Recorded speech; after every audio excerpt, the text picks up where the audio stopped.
तो आज हम जिस कंपनी की बात करेंगे उसका नाम LTTS है। L&T technology services. सबसे पहले हम इस कंपनी के बिजनेस मॉडल को चेक कर लेते हैं। ये कंपनी किस तरह की सर्विसेज को प्रोवाइड करती है। Product engineering, manufacturing engineering, operations engineering, engineering consultancy आदि सर्विसेज प्रोवाइड करती है। अब हम इस कंपनी के बारे में कुछ बेसिक इन्फॉर्मेशन ले लेते हैं। इस कंपनी का मार्केट कैप 38,000 करोड़ रुपए का है। स्टॉक का PE 34 है। ROCE 30% है। करंट प्राइस 3700 के आसपास है। बुक वैल्यू 422 रुपये है। रिटर्न ऑन इक्विटी 25% है। 52 वीक हाई 5,300 रुपये है और 52 वीक लो 2,900 रुपये है। डिविडेंड यील्ड 0.68% है। फेस वैल्यू 2 रुपये है। इस कंपनी की अगर हम सेल्स की बात करें तो साल 2018 में 3,700 करोड़ रुपए थी। 2019 में 5,000 करोड़ के आसपास थी।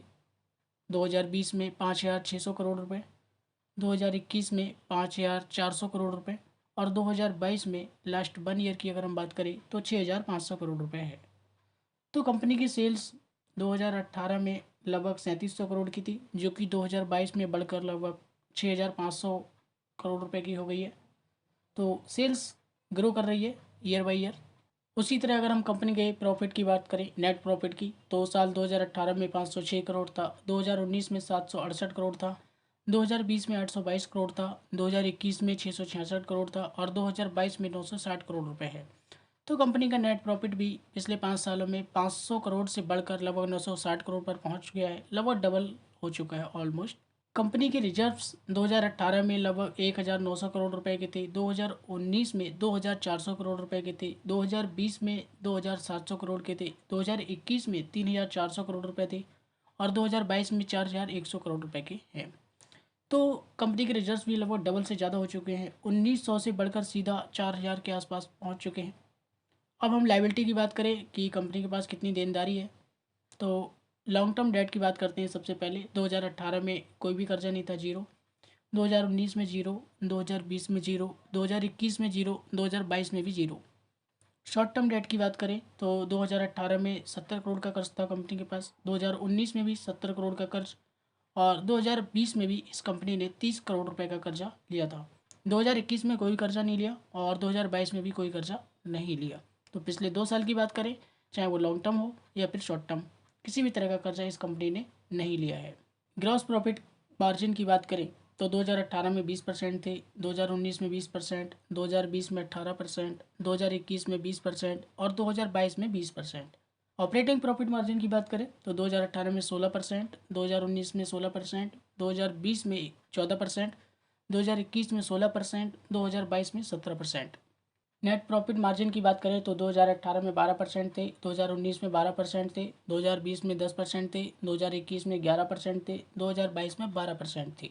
रिटर्न ऑन इक्विटी 2018 में 20% थी, 2019 में 21%, 2020 में 18%, 2021 में 18%, 2022 में 21%। ROCE की बात करें तो 2018 में 22%, 2019 में 25%, 2020 में 20%, 2021 में 21% और 2022 में 23%।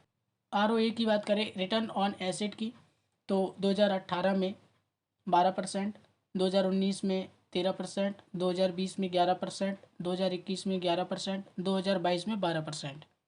DE रेशियो की बात करें, डेट टू इक्विटी रेशियो की, तो 2018 में 0.09 था, 2019 में 0.07 था, 2020 में 0.11 था, 2021 में 0.07 था और 2022 में 0.06 था। तो कंपनी का DE रेशियो काफ़ी शानदार है। कंपनी के पास ज़्यादा कर्जा भी नहीं है, चाहे वो लॉन्ग टर्म हो शॉर्ट टर्म हो। 1 से कम है DE रेशियो, और अगर 1 से किसी भी कंपनी का DE रेशियो कम होता है तो ऐसी कंपनी काफ़ी अच्छी मानी जाती है। उस कंपनी की फाइनेंशियल कंडीशन जो है काफ़ी बेहतर होती है बाकी कंपनियों की तुलना में। ICR रेशियो की बात करें, इंटरेस्ट कवरेज रेशियो की, तो 2018 में 31 था, 2019 में 43 था, 2020 में 27 था, 2021 में 43 था और 2022 में 56 था। तो इस कंपनी के रेशियोज़ की बात करें, इनकम स्टेटमेंट की बात करें, रिजर्व्स की बात करें, बैलेंस शीट की बात करें, इनकम स्टेटमेंट की बात करें या फिर कंपनी का जो बिजनेस मॉडल है उसकी बात करें, सारी चीज़ें कंपनी की ओवरऑल काफ़ी अभी तक तो अच्छी है। आगे और थोड़ा चेक कर लेते हैं जो चीज़ें बची हुई हैं। अब हम इस कंपनी की शेयर होल्डिंग पैटर्न को देख लेते हैं। तो प्रमोटर के पास लगभग 35% का स्टेक है, एफआईज के पास 28% का स्टेक है, डीआईज के पास 24% का स्टेक है, पब्लिक के पास 13% का स्टेक है और अदर्स के पास 0.03% का स्टेक है। इस कंपनी ने LTTS की बात करें तो L&T टेक्नोलॉजी सर्विसेज NSE पे ये LTTS के नाम से लिस्ट है। पिछले एक महीने में 8% का रिटर्न बना कर दिया है, पिछले 6 महीने में -5% का रिटर्न दिया है, पिछले एक साल में -17% का रिटर्न दिया है और पिछले 5 साल की अगर हम बात करें तो 163% का रिटर्न बना करके दिया है। तो एक साल में कोई रिटर्न नहीं है, -17% है, लेकिन पिछले 5 साल की बात करें तो 150% का रिटर्न बना कर दिया है। तो इसीलिए मैं कहता हूँ कि लॉन्ग टर्म के लिए होल्ड करना सीखो, लंबी पारी खेलना सीखो। 1 साल 2 साल में कोई गारंटी नहीं है कि आपको रिटर्न मिलेगा ही मिलेगा, नेगेटिव भी हो सकता है, प्लस माइनस चलता रहता है। लेकिन अगर आप 5 साल 10 साल के लिए होल्ड करोगे तो आप हमेशा प्लस में ही रहोगे, माइनस में आने का कोई सवाल पैदा होता ही नहीं है। हाँ, लेकिन एक चीज़ ध्यान रखना, जो कंपनी में आप पैसा लगा रहे हो वो कंपनी के फंडामेंटल अच्छे होने चाहिए, बिजनेस मॉडल अच्छा होना चाहिए, तभी ऐसा हो सकता है। ऐसा नहीं कि आप किसी भी पैनी स्टॉक में चले जाओ 10 रुपये 20 रुपये वाले में और सोचो कि हाँ मेरा पैसा 3 गुना 4 गुना 5 गुना हो जाएगा, ऐसा कुछ भी नहीं होता है। मैक्सिमम की बात करें तो इस कंपनी ने लगभग अब तक 325% का रिटर्न बना करके दिया है। इस समय ये कंपनी अपने हाई से काफ़ी गिरी हुई है, लगभग ये अपने हाई से 40-50% से भी ज़्यादा गिर चुकी है। तो जैसे ही ये मार्केट रिकवर होगी ये कंपनी भी रिकवर होगी, और जब ये कंपनी रिकवर होगी अपने प्रीवियस हाई को ब्रेक करके ऊपर निकलेगी, तभी ये रिटर्न आपको 5 साल का और मैक्सिमम का ऑटोमेटिक बढ़ते हुए दिखाई देंगे।